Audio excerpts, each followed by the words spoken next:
Hey, you guys, and welcome to the Steele Wars Hyperchat. It is Thursday, the 14th of October, 2021.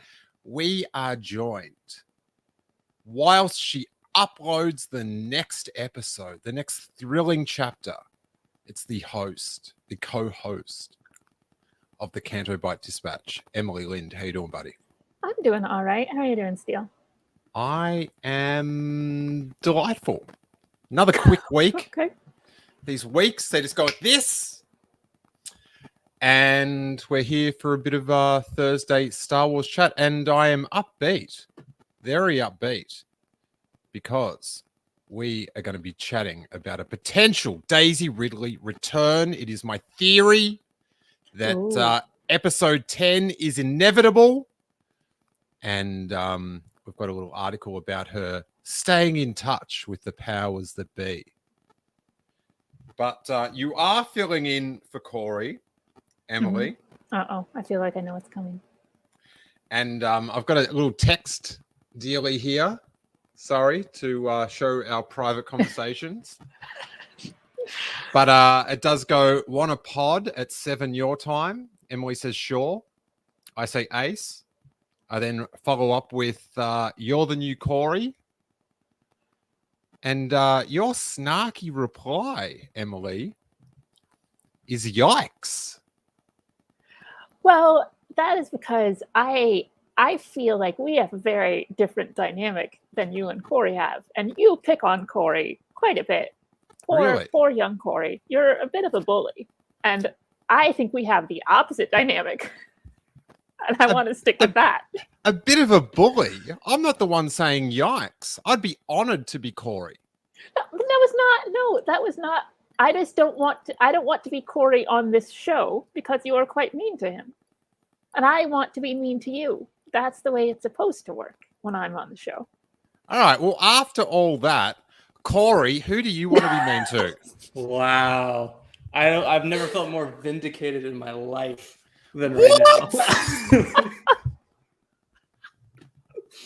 Oh, that's great. What a great opening.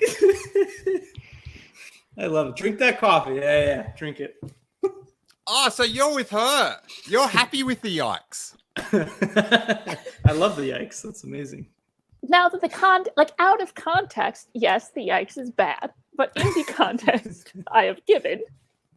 Oh, that's great. I love it. That made my day. That's going to be my reaction when you ask me, like, every time you just send me the 4 o'clock, I'll reply with yikes going forward. I love it. Oh, wow. Yikes confirmed. Today's scoop. Great. All right. How you doing, Corey? Your schedule opened up for us.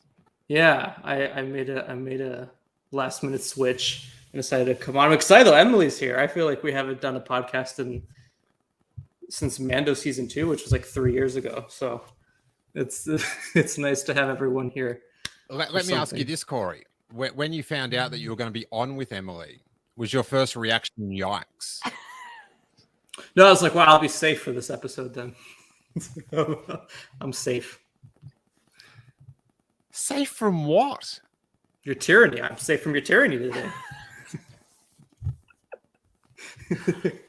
I see you have an Ewok hat back there. You're filling it in quite a bit now. Yeah. That's nice. Hey, if you're under 18, look away from the screen for a moment.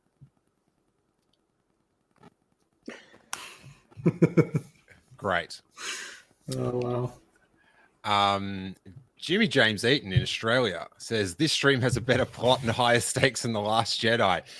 I'm going an episode not talking about oh, actually, we are just about to talk about The Last Jedi. Oh my god. Anyway, let's get to this.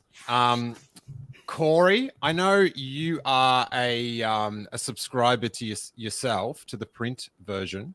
But Emily, do you ever browse grazia.com? Nope. graziadaily.co.uk. That's probably why, because you've got the wrong address. Oh, okay. But Daisy Ridley is out promoting her new podcast series, which I know we're in a multimedia modern platform age, but like that's a bit of a yikes in itself. And it would lend credence to my theory. But she talks about she's asked, your final Star Wars came out in 2019. Was it weird saying goodbye to the franchise you've been part of for such a long time? My God, I was so sad. I spent a lot of time crying. I really felt like I was grieving something. I couldn't imagine. She's like made friends and stuff. You know, good for her. But from a superficial nerd sort of thing, that the last day of leaving a Star Wars set would just be like a bittersweet heartbreak, don't you think, Corey? Mm-hmm. Yeah, that would be really tough. Anyway, we started this thing together in our early 20s, and now I'm 29. We all keep in touch, even though John is the busiest man in the world, which I'm not sure. But I went for breakfast with Kathy Kennedy the other day, which was so nice. Now, listen. Listening. There is no, like, I just think monetarily, there is no way to stop Star Wars Episode 10. And Kathleen Kennedy, it all comes out in interviews, but you know, behind the scenes is staying in the good graces of Daisy Ridley and John Boyega. John Boyega said that she contacted him after, I think it was the GQ interview came out and stuff.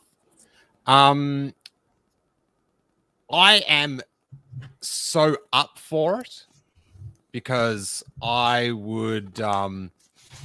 although I didn't enjoy The Last Jedi, I would like it to be, not The Last Jedi, the Rise of Skywalker. I want it to be a blip on the road.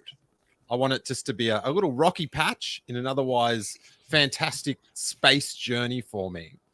And I reckon we're going to get some form of Episode 10, and you're going to have your Adam Driver as well.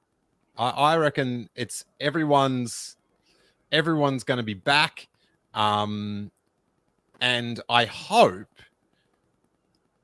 that Rogue Squadron is a series set after Episode 9, which would warm us up for some more action.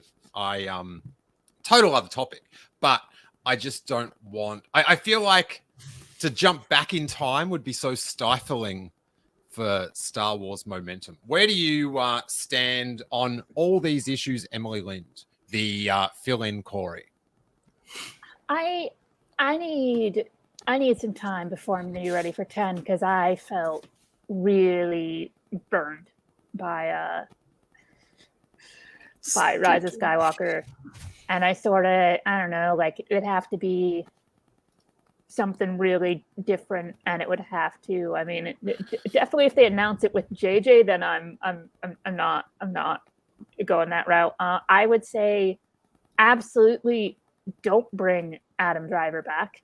As much as I like him as an actor, the only, like, undoing that character death is, with apologies to you, Steele, because I know you like him and we're just advocating for it, but I think it's terrible storytelling if you, like, one of the only, like, emotional moments in Rise, you go, and no, that didn't actually matter at all. I hear loud and clear. But have you thought about these? Dude, Adam Driver's not hurting for work. I can see him in lots of other things that I like him more in. We could just cut. Oh my God. Poke out from there, Corey. If you're listening to the podcast, you're missing some great Adam Driver nipple action. I hear you, and I do concede your points. However, I'm taking a Darth Maul approach. Oh, because you love the Darth Maul coming back so much. Yeah, but then afterwards I enjoyed it. Do you know what I mean? Like the fact that he came back was just ridiculous, but he's back. Do you know what I mean? Corey, where are you sitting behind Adam Driver? Well, I feel like just if you can just poke your head out so we can see your face. Yeah, I mean, I feel like he really looks like he's here. This is weird. Wow. Did you make this PNG? Did you actually have to go through it and cut out all the bits behind him? Yeah. So. Oh, so you took the time. Got it. All right. Dude, yeah. Tell me this is not worth it. No, it's great. I love it. It's great. Yeah, like episode 10. I mean, that feels so far in the future that it's not even something I ever really think about. But yeah, I don't know. Like, I think it's an interesting move, sort of this quickly going back into the sequel era stuff, considering like we just finished it and like episode 9 was supposed to be such a big, ending to, but yeah. But before we talk about giving it the right amount of time, so 2019, right? Yeah. Now, when's the next Star Wars film? 2023? Oh yeah, this won't be until like 10 years from now, I'm sure. So yeah, that's what I mean. Like, if it's at least going to be at minimum 5 years, and it would have to bump the Tucker one out of the way as well. Oh, fuck off then. Give me Tucker's movie. Wow, if you're under 18, just you've heard, but yeah, I think it could be great if it's done well, of course. If they do it right. If they do it right, yeah, for sure. The things that I've heard about it definitely signify that they're trying to go in that direction for sure. But there's equally like one big thing that's going to piss people off right off the bat that is already like, so yeah, that'll be interesting for sure. But yeah, I mean, Daisy's definitely going to be back for it. John's going to be back for it. Yeah, and supposedly Adam too. So I don't know if that's, if they're going to do like Force Ghost stuff or if they're going to resurrect them or what they're going to do. But yeah, I mean, there's clearly a demand for Rey Kylo Ren content. I mean, that's just like, that goes without saying. It's there all the time. But yeah, I mean, he did die, so. Dude, you can't kill nips like this. You just can't. I don't know. There's a movie where it happens, so maybe. I don't know. Tell you what, if they bring him back with robot spider legs, then I'll accept it. Please. For no reason, he never loses his legs or anything, but he just comes back. Yeah. I would love it. That's perfect. He's in Exegol the whole time, and they have to go back and they find him with the spider legs just coming out of the rubble. Love it. All right. So can we meet at confirmed Star Wars Episode 10 with everyone but Adam Driver?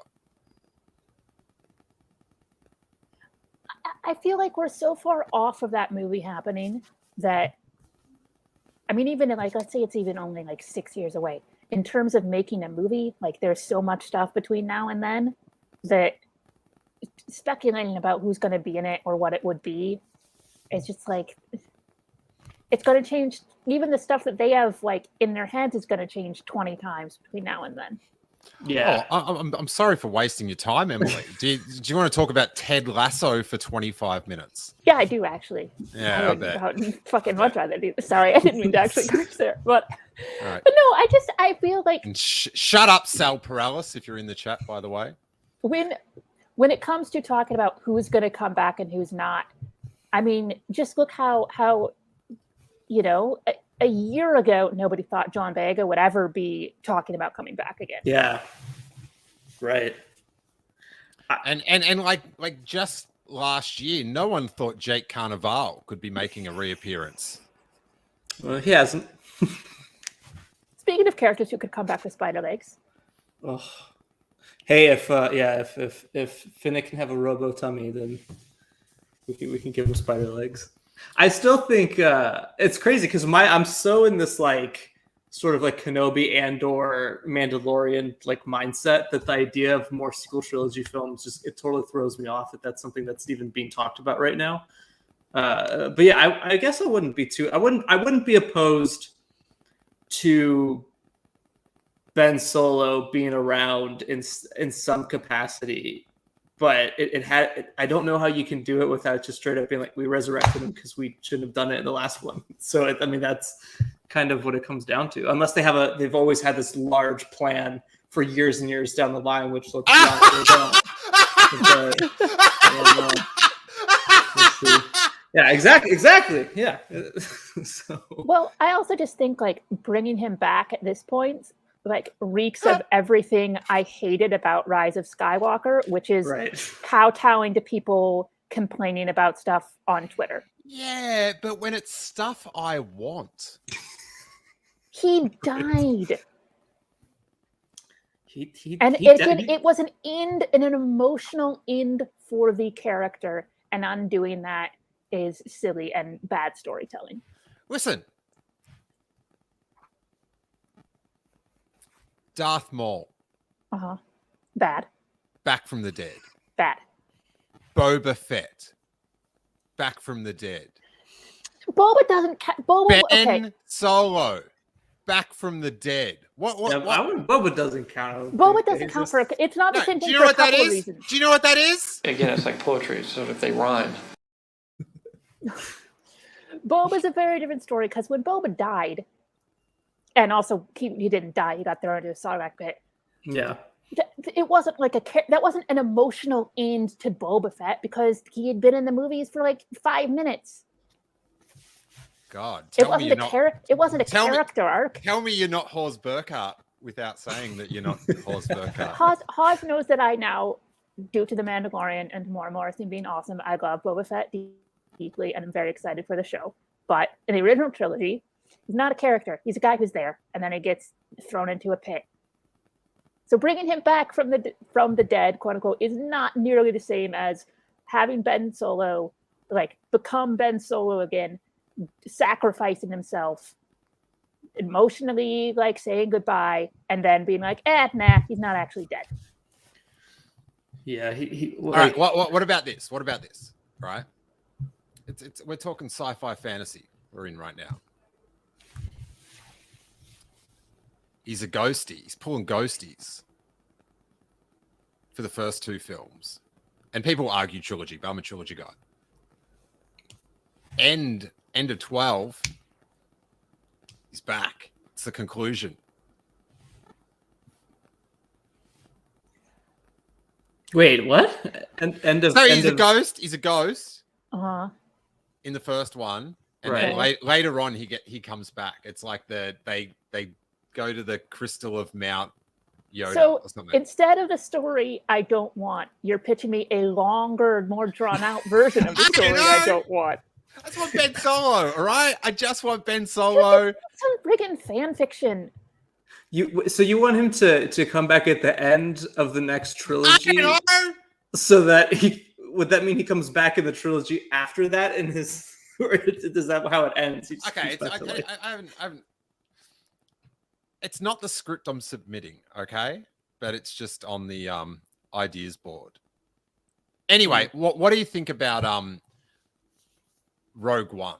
Just on that, Emily, where do you think Rogue One like should hit in the timeline?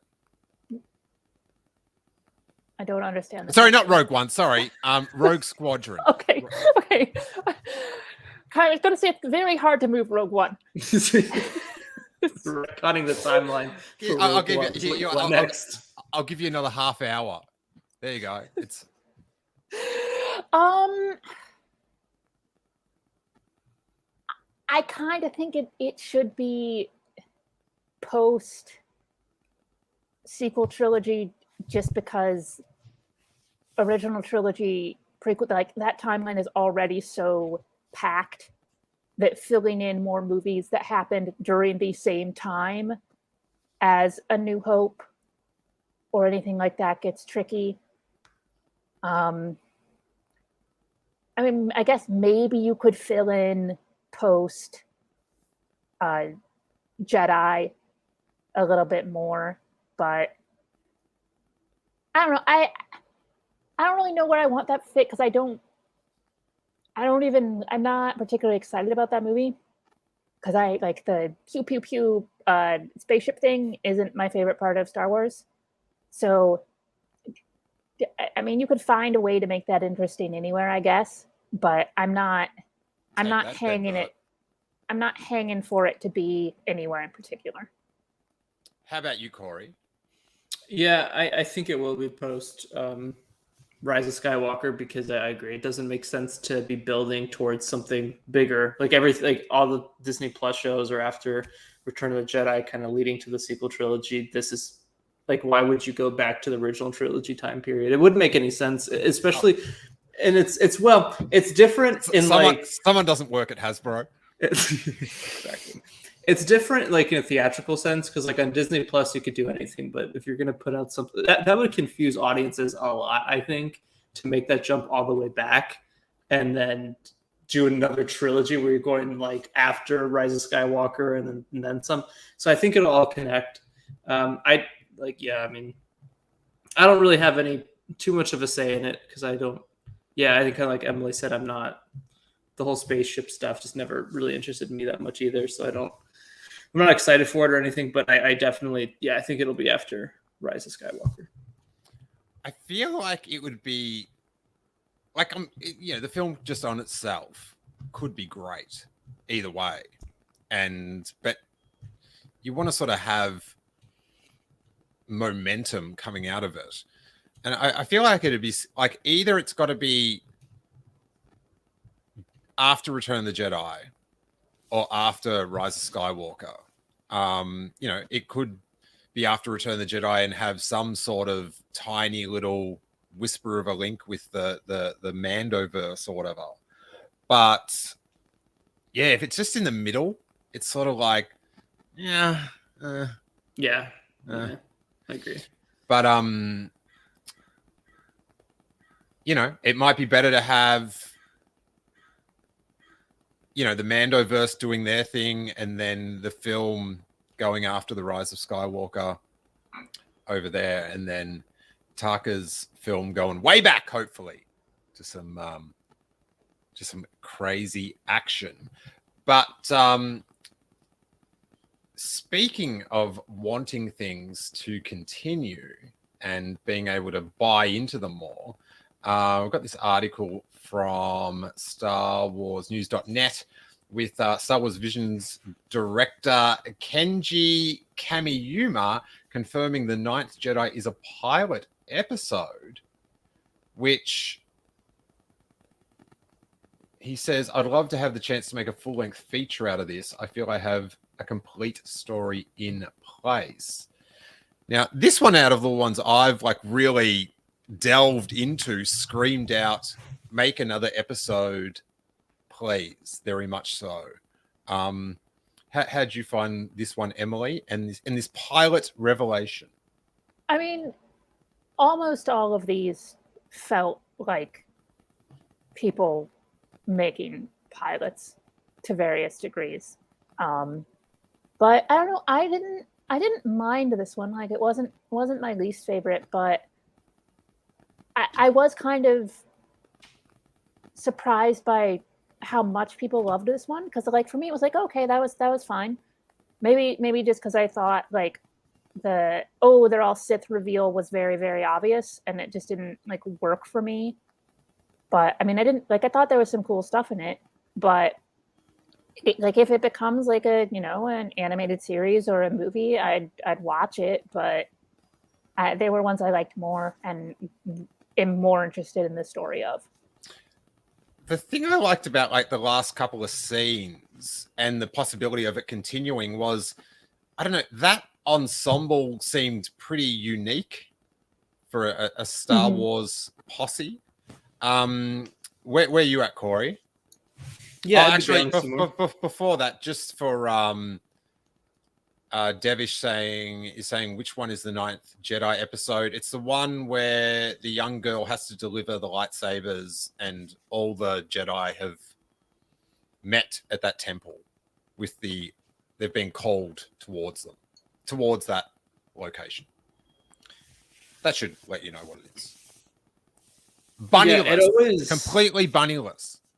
It always felt like a pilot episode to me. A lot of those episodes felt like they could go on to, do a complete first season of something. But I definitely liked the storyline. It wasn't my favorite out of all of them, but I could see that being the catalyst for like a full season or like a mini series or something.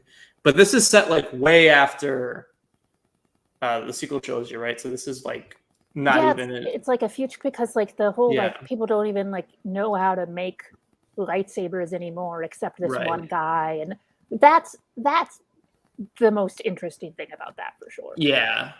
So I guess this. Yeah, I mean, there's a time period that's never been touched that they could, do stuff with, and like with the time period and stuff, they don't have to say whether it's canon or not. It's just like so far in the future that it doesn't even matter. It's kind of like a Battlestar Galactica reset of like it's been so it can just be a blurred thing, which I think with some elegance Star Wars can do. What was your favorite one, Emily? I actually really liked the one with the bunny girl. Because that plays into a couple of things I really like with the whole like adopted sibling thing, and I really loved her character so much, and so that probably, in terms of potential for further story, that one was my favorite. And then I also, was it called The Bride? Oh yeah, The Village Bride. I think. The Village Bride. I thought just as like you could take that completely out of the Star Wars universe and I would still love it, and it would still be just this weird little beautiful story that obviously had a ton of backstory that we don't know, that the writers had in their heads. Right. And also I just thought the animation was gorgeous on that one. Yeah. What was your fave, Corey? The Elder Jedi, I think it was. Was it the Elder? Or the Elder, yeah. I think the Elder. Sorry, the Elder. That one. I like that one a lot because it felt like it was sort of like in the High Republic era or even before that. So that's another timeline that they could explore without really, touching anything. So I would love to see more of that. Excellent. Shall we go to Rolling Stone? With Kumail Nanjiani saying, it's effing Obi-Wan. Which is... Is that how he said it? That's how they typed it. Anyway, I don't know. Maybe Rolling Stone's not as edgy as I first thought.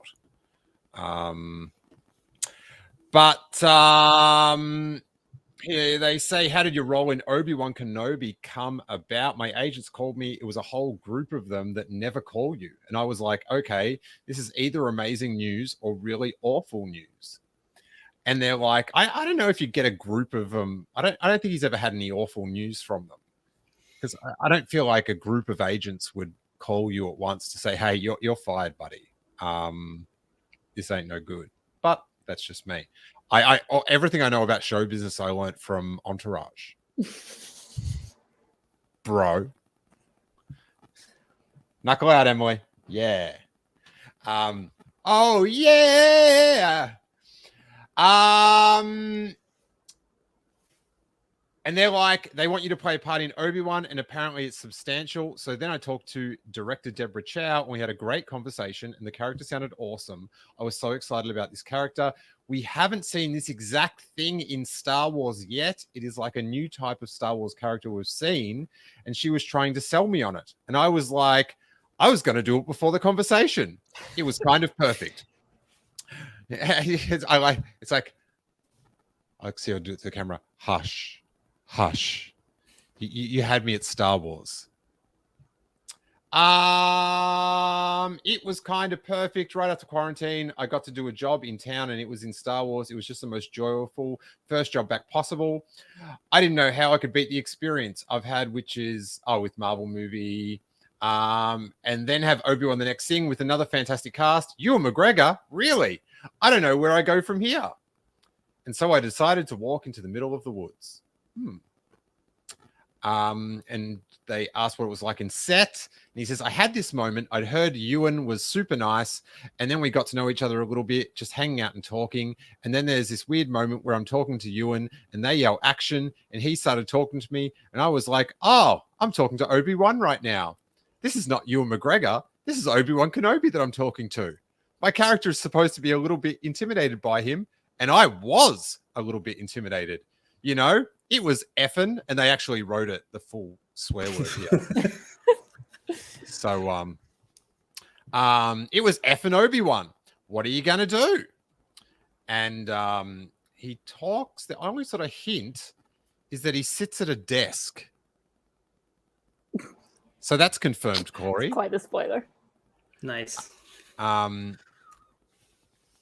He says he's talking about the volume, and he said the only thing that was real in the whole room was the desk I was sitting at.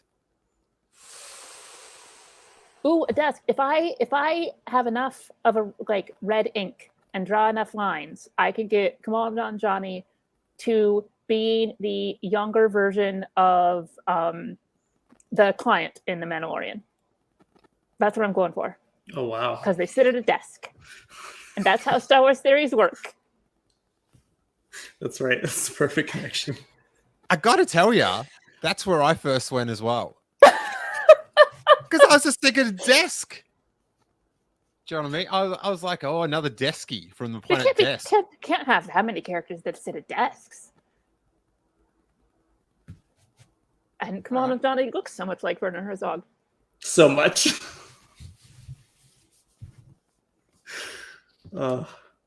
So that is super cool, and this is how close, but yet so far I am to Star Wars.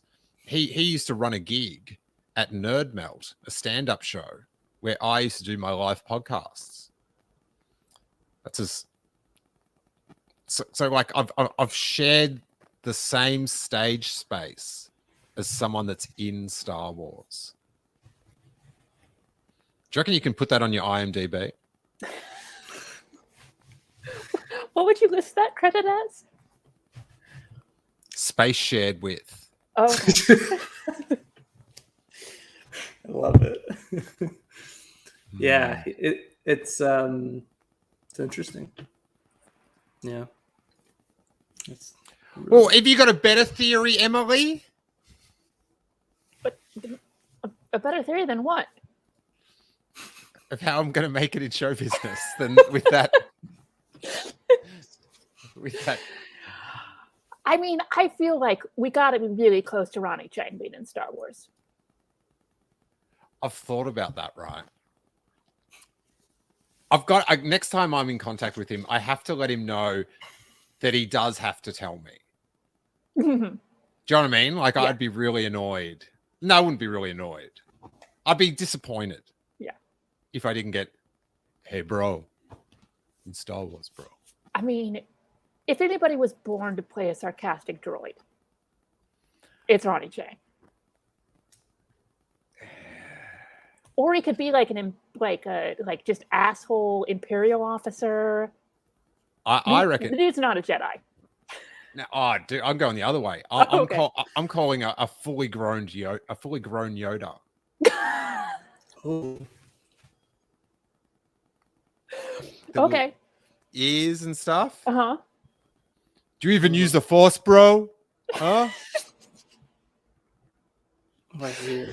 He should play Thrawn.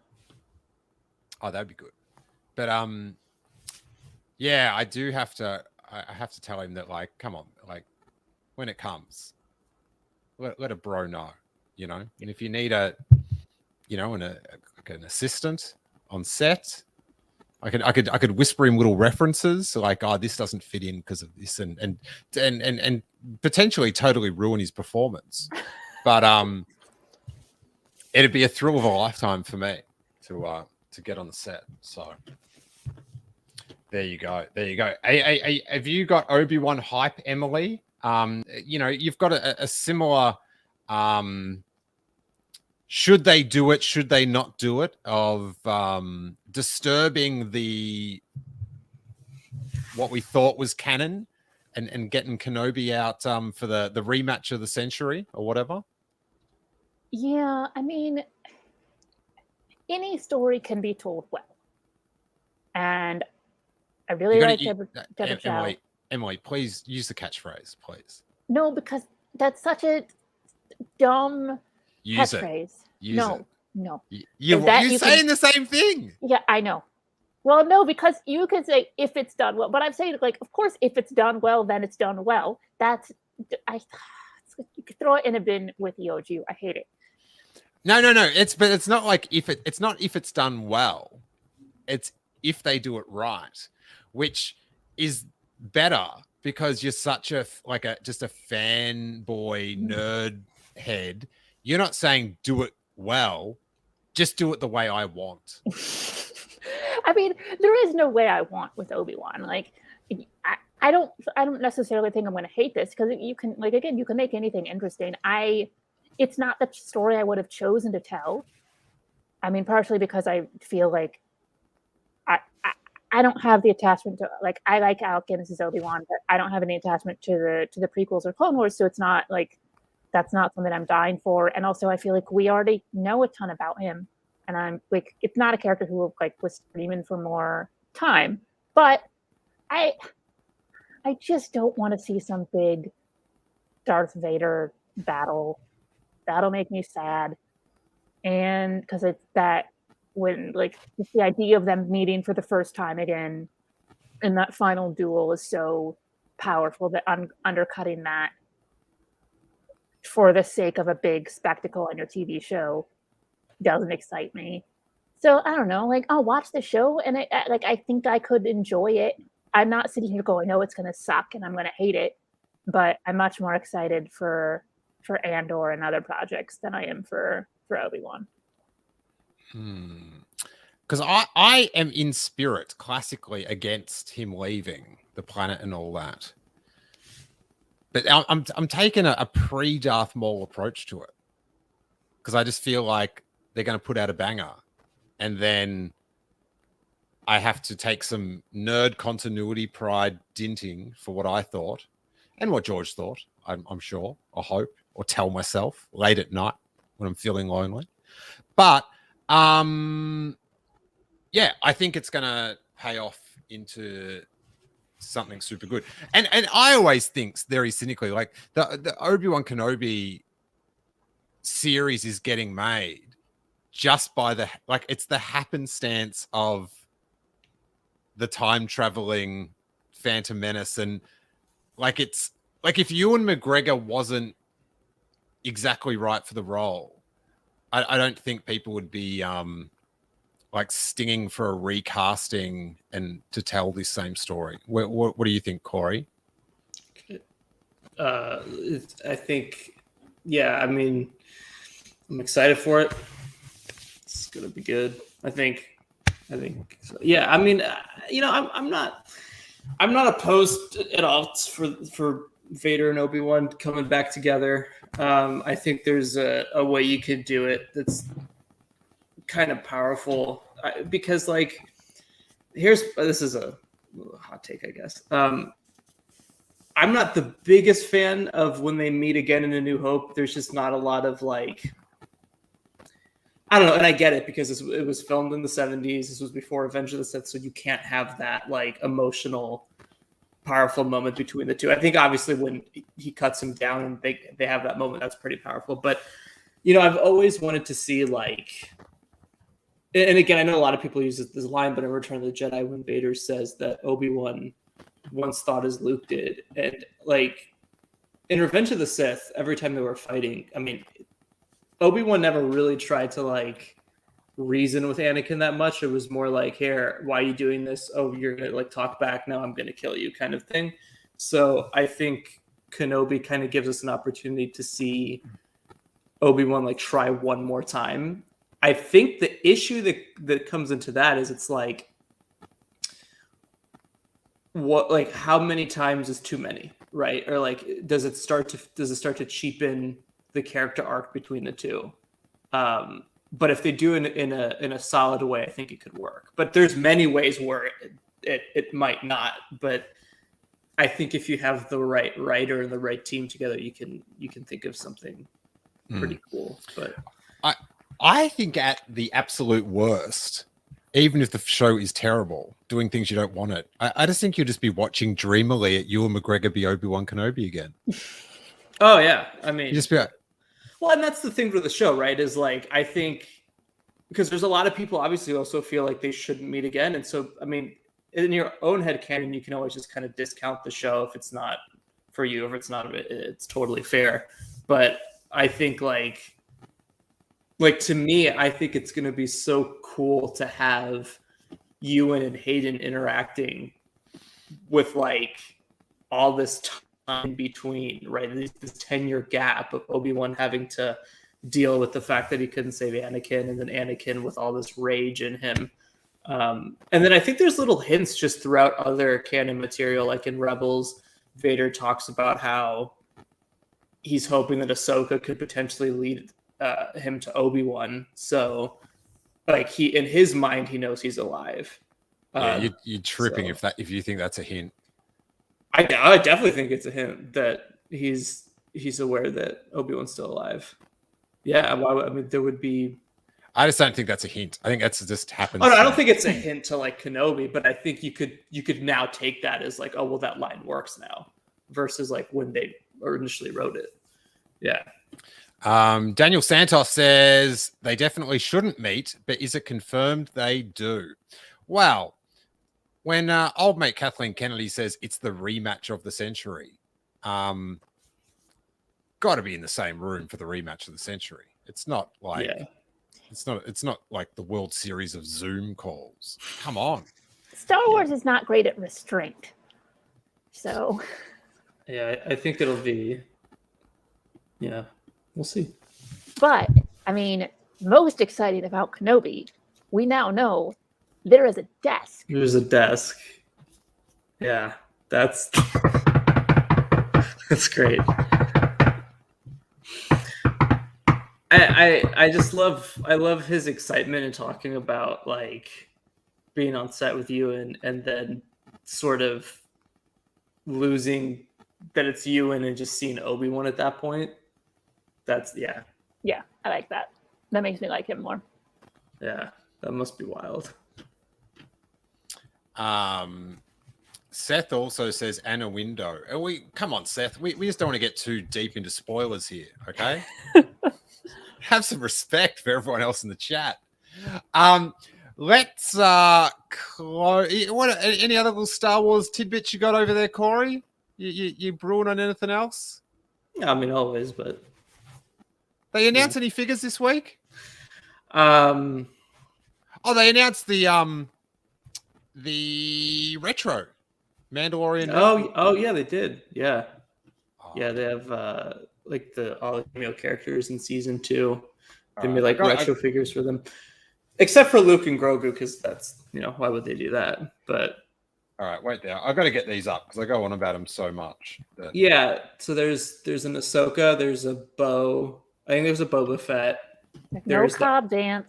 No Cobb Vanth. Yeah, that's it's the minute I saw the Death Trooper, I was like, what? You couldn't have done like Cobb Vanth instead of. It's just the Death Trooper is so weird. It's so random in the mix. But yeah, there you go.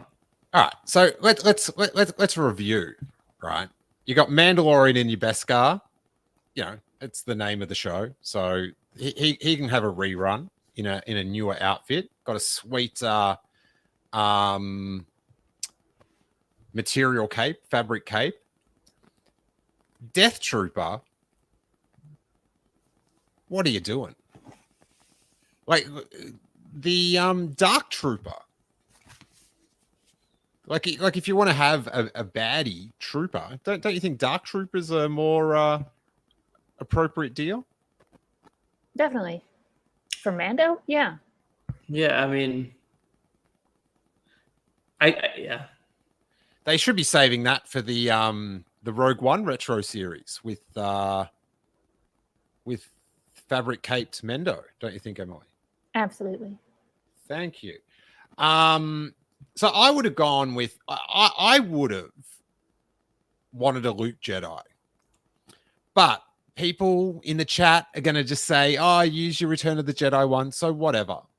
But I definitely would have made that a Dark Trooper. Ahsoka, banging, got to have her. Someone did complain that her lightsabers weren't telescoping, but I pointed out to them on Twitter is that this series is set after Return of the Jedi. So you should have Return of the Jedi level weapons and fabric cape, not vinyl cape. Hmm. Do you like my thinking, Corey? Really thought that out. Bo-Katan, awesome. Boba Fett. Actually, with both those, a bit of a tragedy we're not getting a removable helmet action.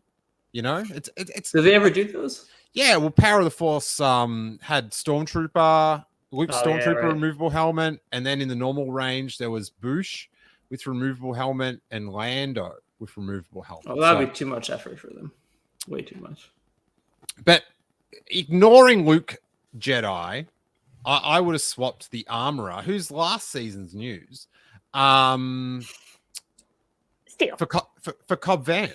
Switch out the Death Trooper for Cobb Vanth. Yeah, definitely. Or switch out Bo-Katan for Cobb Vanth.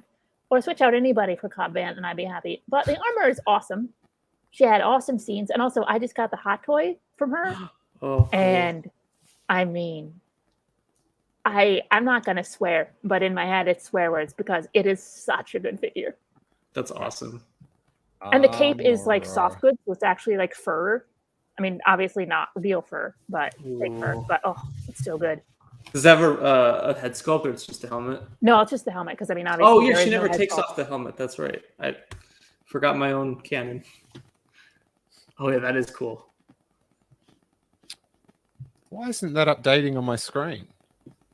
She comes with the tools. Yeah, she has a hammer and like tongs and a thing. And it also, I have a lot of hot toys. I don't have any that have this, which it has this. It has like a really solid cardboard backdrop that like it's like a trifold of the armory.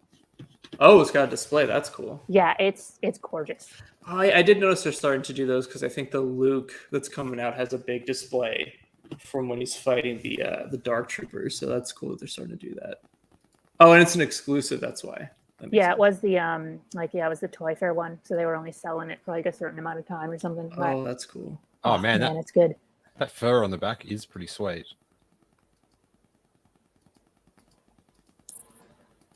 That is great. Is there a Cobb Vanth Hot Toys? They announced one. They showed a little bit of a preview image, but so far they haven't shown a head sculpt, just the helmet. And if it's just the helmet, and I'm not going to buy that. But if they do like an unhelmeted head and they manage to capture Timothy Oliphant's handsome face, that is an instant sale for me. Yeah, I feel like that's going to be a figure that they're gonna, which it should come out, but I feel like that's one it's not because I feel like it's going to be Poe Dameron. It's good. Yeah, it's never going to happen. That was a shame. I remember that. Yeah, which sucks because like I feel like the Cobb Vanth with a removable helmet would sell very well. It doesn't. Yeah, it's just do a two head sculpt, like do a helmet sculpt and a face sculpt, and they do that with other figures. Because removable helmet with Hot Toys, it's not generally the way they go. But right, the head sculpt and the helmet would be nice. I think they just have a problem with very, very handsome people, and that's why we never got Poe. Look at the Hasbro pros that are all awful. Yeah. Funko at least coming out with the Cobb Vanth soon. I think they've been the only company to really make anything Cobb Vanth so far. I might have to buy a Funko again then. That's right. I haven't bought one in like 2 years. That's how they reel you in. One thing, Devesh, we're going to talk about real quick that Carl Weathers said, I think Mandalorian starts filming today. He starts on season 3. He starts his episode. Today. But Corey, I know you sent me a text about it that I've been hearing about elsewhere, but there's a 3-month strike about to hit Hollywood. Tell us what you know, Corey, with your show business report.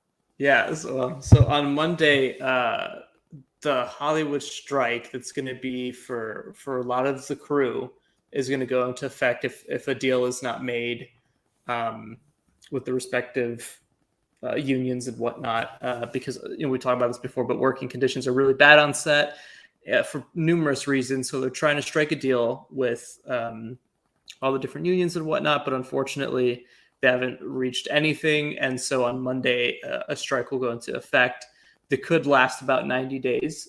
So productions such as like Mandalorian season 3 and really anything that's filming right now across the board would be put on hold for about 3 months. So that's all. That's a big rumor right now. Like the strike is definitely happening, but the rumor is that it's going to be 90 days.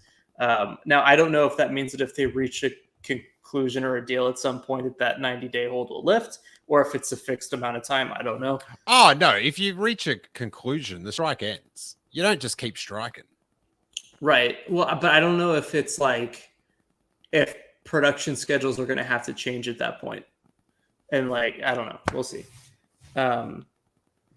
But I don't think it'll last as long as people think it's. I think they will come to a deal quite soon.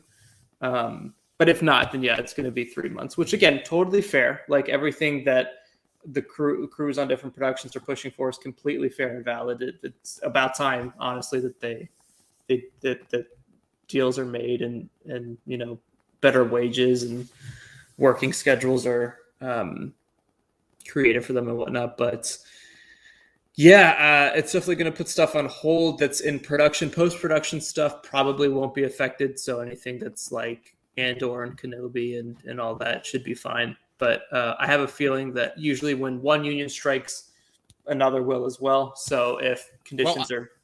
Yeah. I think it's like a conglomerate of mega unions. I think it's like a whole bunch of mini unions. Now, at times like this with issues, people trying to, live up to the rising cost of living, and they've got families to feed, mortgages to pay, cats to pat, so we feel for them. But at times like this, most importantly, we have to think about us. Make the bloody space show. Make it. I disavow this comment. The views of Steele Saunders do not represent the views of all the guests of the Steele War Show. It's honestly like your worst take, and you have some pretty bad takes. I love you. I had to cut off her. I had to cut off Aubrey saying that she loves me. Yes. All right then. Fine. Well, so this is a good point. And so yeah, VFX artists are not unionized at all. So that's why a lot of post-production stuff for the VFX side of things will not be affected at all. I think that's editing bananas, by the way, they need it's to messed unionize. Up. It's messed up. It's really like that's a whole other separate issue that needs to be worked out for them as well. But then I do believe editing is affected, and that's something obviously for post-production stuff that could hit it a bit. I don't kind of know. Important. It's very important, yeah. So we'll see what happens with that. All right. Well, hopefully for the good of everyone, mainly me, but also like these gaffers families and all that. I hope they're all sitting up there. All the executives are sitting up at Hollywood Tower, and one of them concludes the meeting just by a simple, "This is a battle I do not think that we can win."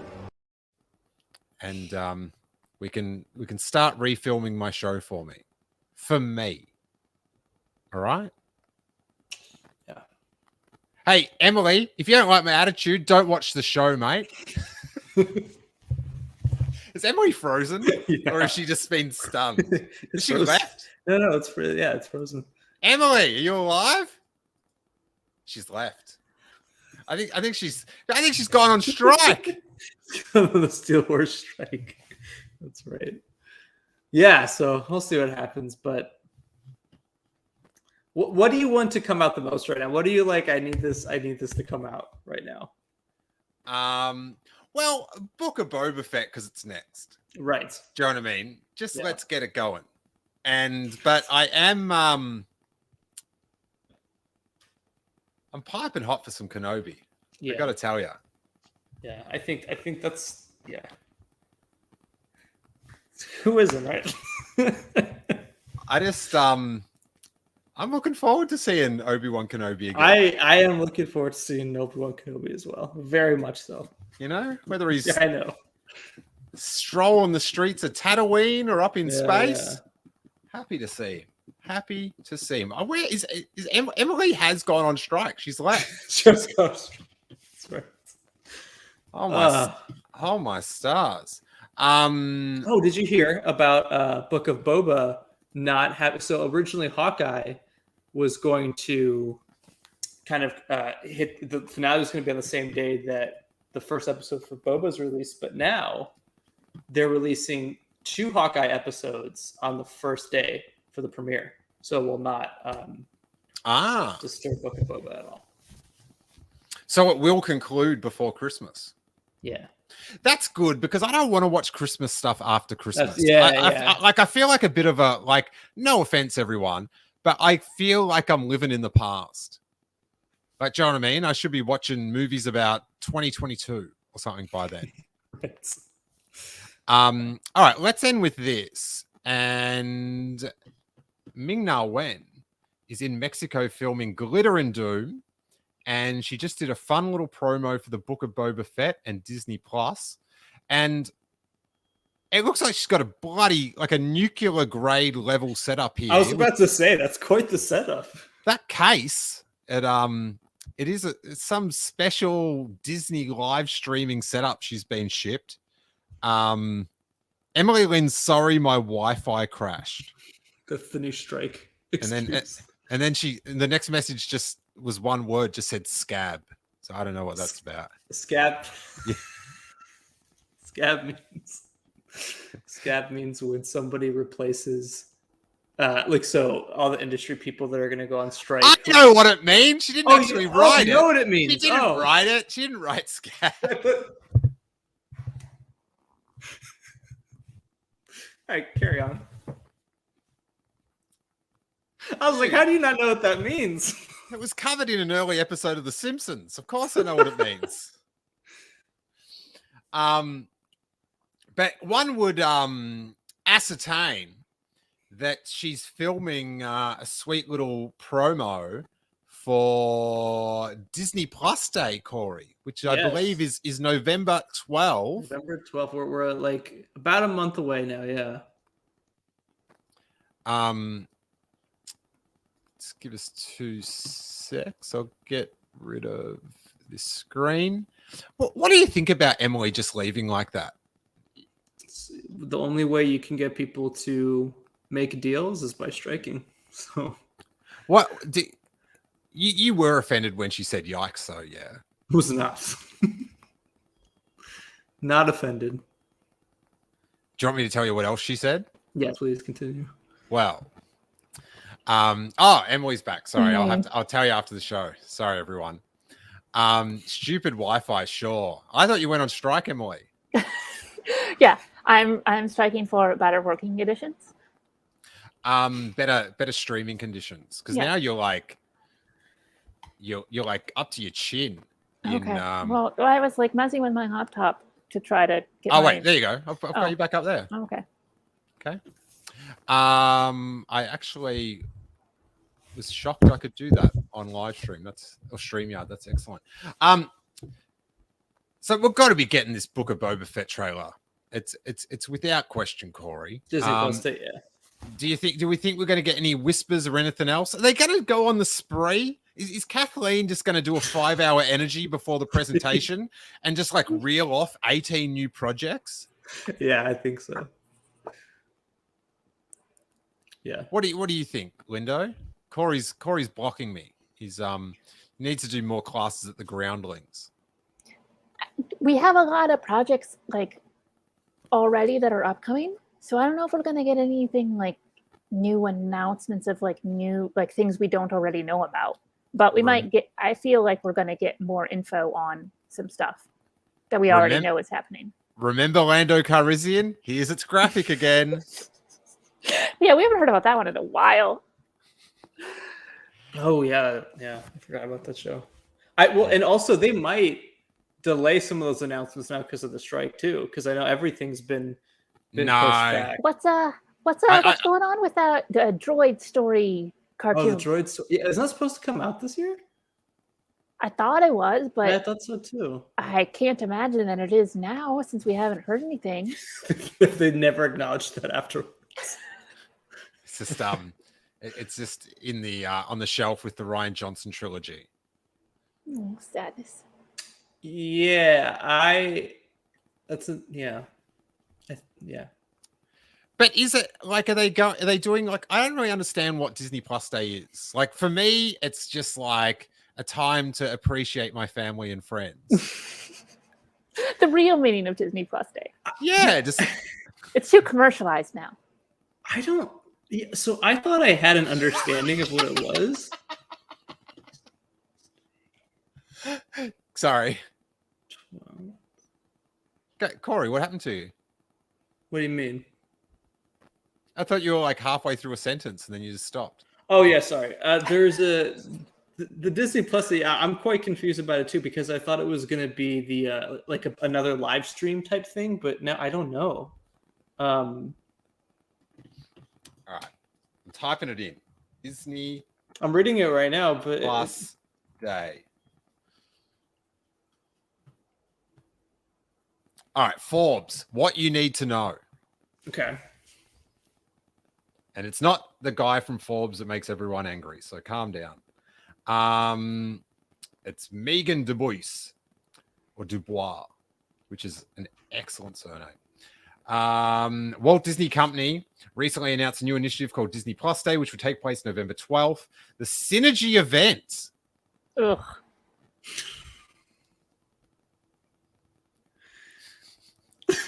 That's the perfect response. Sorry. Cool. I just want to zoom up. I've got a replay of this with I can do replays now. There we go. There she is. The Synergy event. Oh, interesting. Will be across all dimensions of the company and allow Disney Plus subscribers to be among the first to see new content from brands like Disney, Pixar, Marvel, and Star Wars. Disney Plus subscribers will also be privy. Bloody hell. I love being privy. To a special presentation on the streaming platform, which will showcase sneak peeks of what's coming next. And Disney Plus Day, November 12th. That's, of course, the 2-year anniversary of the streaming service. That means it's Grogu's birthday, which is good. Yoju, if you will.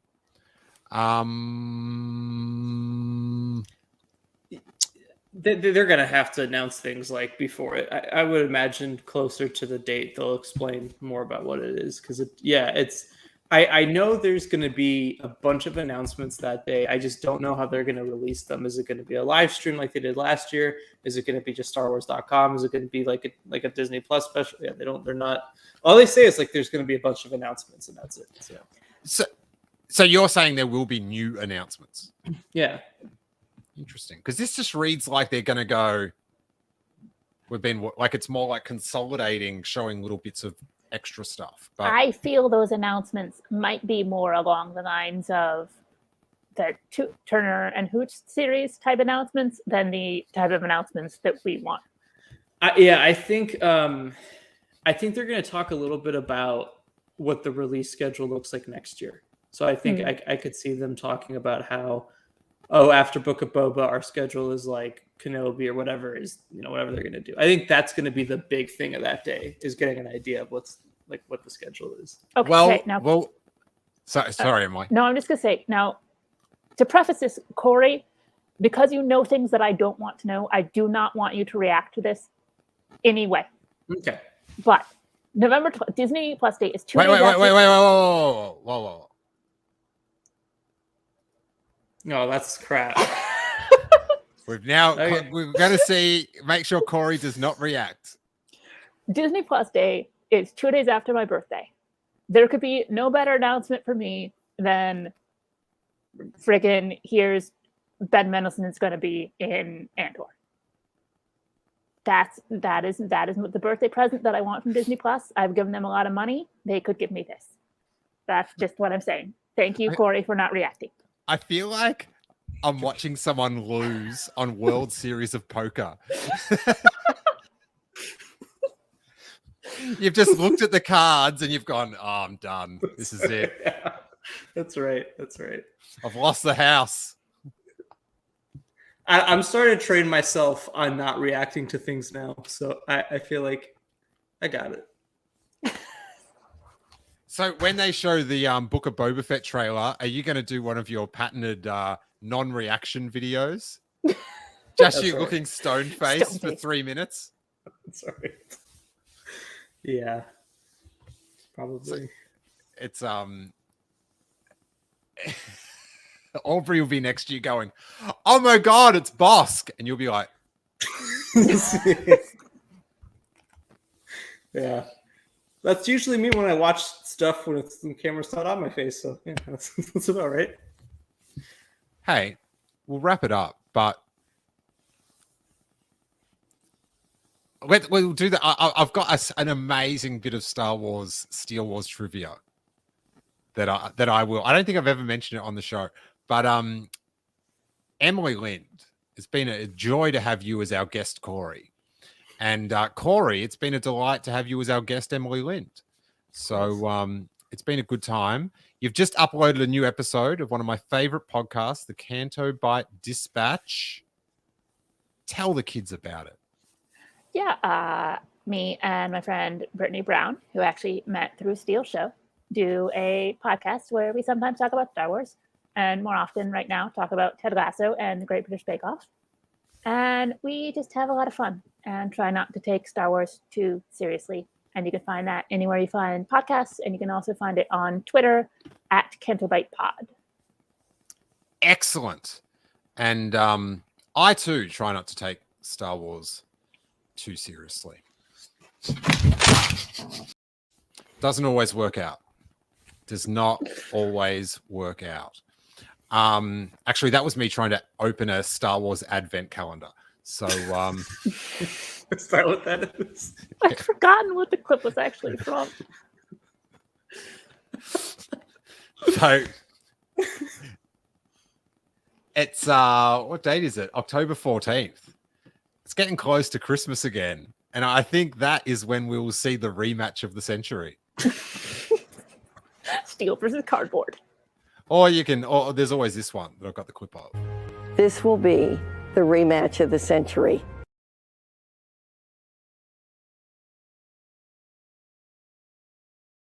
That's what I'm afraid of. Great dialogue. They've outdone themselves. I just made the connection as to why you made that clip. When you showed it to me last time, I was like, I don't get it. And now I get it. Because it makes more sense. It makes way more sense. Oh, boy. Wow. Thank you for that, guest Emily. That was fantastic. That's exactly what Emily would have said. That's right. Corey, where can we find you? Yeah, you can find me at the Convor Call, doing another stream tomorrow, talking about everything I talked about here. So, yeah, it'll be fun. It'll be a good time.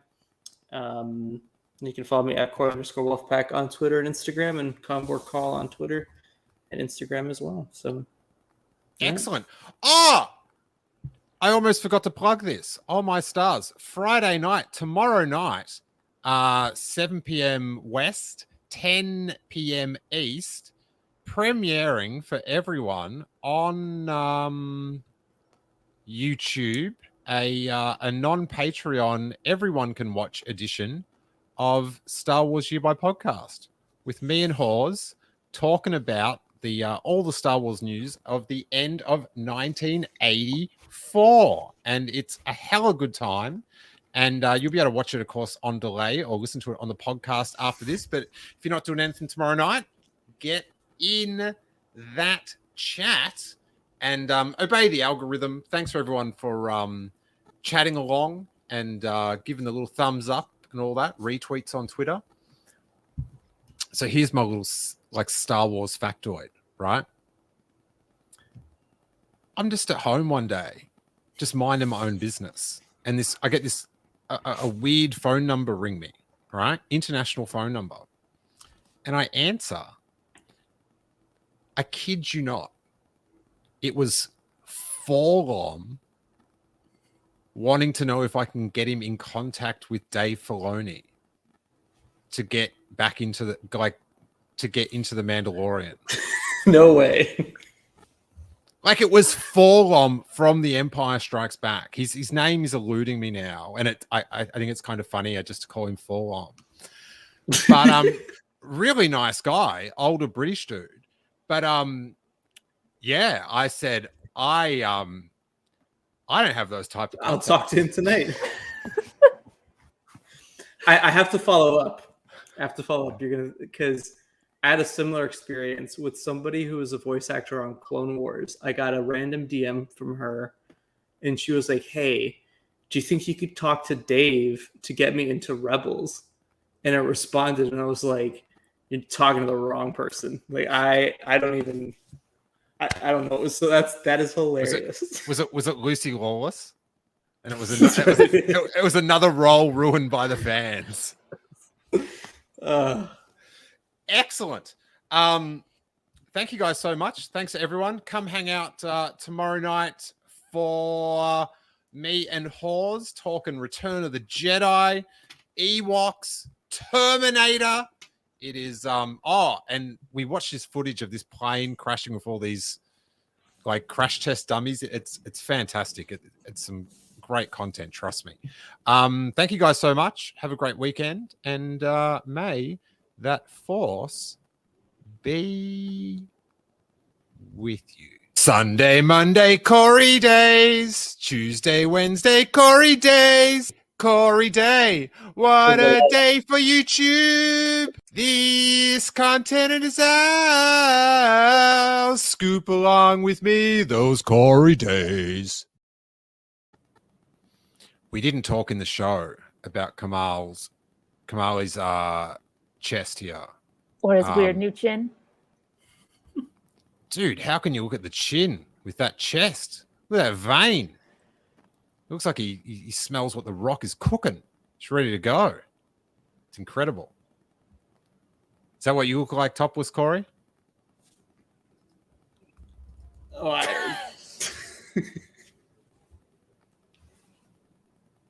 Or is it more like this? I had a really good response, and I checked myself. Yeah, it's definitely it's like a Wiener Herzog, whatever he looks like.